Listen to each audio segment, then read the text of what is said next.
বাংলায় খুনে সিভিকের রাজ। পাঁশকুড়া শান্তিপুরের পর এবার পুরুলিয়া, সেখানে কি ছবি দেখা গেল? চোর সন্দেহে এক যুবককে বাড়ি থেকে ডেকে নিয়ে গিয়ে তাকে খুন করা হলো। গ্রেপ্তার করা হয়েছে সিভিক সহ 6 জনকে। তবে এই ঘটনায় প্রশ্ন উঠছে, সিভিকের এত দৌরাত্ম্য কি করে, সিভিকের এত দাদাগিরি কি করে, কার হাত মাথার উপরে রয়েছে সিভিকের? বসলো ছেলেটা, বসলো কি আর ওই পাঁচিরটা ডেঙ্গিয়া 3 লোক ঢুকিয়া ছেলেটাকে এক লোকে এমনি করে টুটিটাই ধরে আর উপর দিকে আলগান দিল। এক লোকে আরো ঘুরিয়ে ধরিয়ে এমনি করে ধরল, আর এক লোকে কোমরটাই ধরল, আর এক লোকে পাগুলাই ধরল, ধরিয়ে আলগায় আনি আর বাহিরতে এমনি করে কুলিটে কাতড়া দিল রোডটায় দিয়ে আঁঠুটাই করে এমনি করে বুকটাই চিপিয়ে দিল কি আর মোটাল রক্ত পড়তে লাগলো।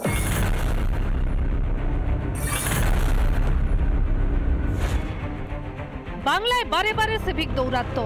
আরজিকর কাণ্ডে জালে এক সিভিক ভলেন্টিয়ার। কদিন আগেই নদিয়ায় এক মহিলার আত্মঘাতী হওয়ার ঘটনাতেও কাঠগড়ায় মমতার পুলিশের সিভিক। এবার পুরুলিয়া মোবাইল চুরির অভিযোগে এক যুবককে বাড়ি থেকে তুলে নিয়ে গিয়ে পিটিয়ে মেরে ফেলার অভিযোগ উঠল সিভিক ভলেন্টিয়ার ও তার দলবলের বিরুদ্ধে। বাড়ি থেকে ওকে উঠিয়ে নিয়ে এসছে, মারধর করেছে, বাড়িও মারধর করার পরে রাস্তায় এসে করে হসপিটালে অ্যাডমিট করেছে। আমাদেরকে ফোন করছে যে হসপিটালে অ্যাডমিট আছে। বাইরের থেকে ওখান থেকে 3টা ছেলে এসেছিল, ওরা মেরেছে।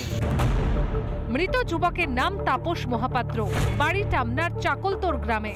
অভিযোগ, স্থানীয় সিভিক কর্মী মলয় পুইতুন্ডি সহ বেশ কয়েকজন যুবক তাপসের বাড়ি যায়। মোবাইল চুরির অভিযোগে মারতে মারতে তুলে নিয়ে যায়। পরে ফোন করে জানানো হয় তাপস বিষ খেয়েছে।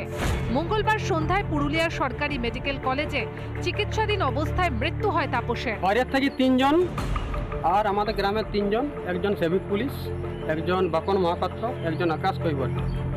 এরা 3 জন সম্পূর্ণ প্ল্যানিং ভাবে চোরের অপবাদ দিয়ে ঘর থেকে মারধর করেছে। ঘরে আসে মারধর করেছে। যে এবার অবস্থা যখন সিরিয়াস হয়ে গেছিল, সিরিয়াস হয়ে যাওয়ার পরে ওরা 3 জনে বলছে আমরা থানা নিয়ে যাচ্ছি। সন্ধ্যা অবশ্যই করছি, সবই ও নিয়ে গেছে বাড়ির থেকে তুলে, মলয় পৈতন্ডি বাড়ির থেকে তুলে নিয়ে গেছে, মারিয়েছে, মোরানছে। ঘটনায় প্রথমে 5 জনকে গ্রেপ্তার করা হলেও পরে সিভিক মলয় পুইতুন্ডিকে গ্রেপ্তার করে পুলিশ। তোলাবাজি থেকে মারধর, সিভিকদের বিরুদ্ধে ভুরি ভুরি অভিযোগ। এই সিভিক ভলেন্টিয়ার নিয়োগ নিয়ে সুপ্রিম কোর্টেও প্রশ্নের মুখে পড়েছিল রাজ্য। তারপরেও সিভিকদের বাগে আনতে তেমন পদক্ষেপ কই? তবে কি সিভিক দৌরাত্ম্য চলতে দেওয়ার পিছনে স্বার্থ আছে মমতার? রিপাবলিক বাংলা। নানা ধরনের কন্টেন্ট দেখার জন্য লাইক করুন, শেয়ার করুন আমাদের ফেসবুক পেজ, সাবস্ক্রাইব করুন আমাদের ইউটিউব চ্যানেল। পাশাপাশি অন্যান্য ব্রেকিং নিউজের জন্য অবশ্যই চোখ রাখুন রিপাবলিক বাংলায়।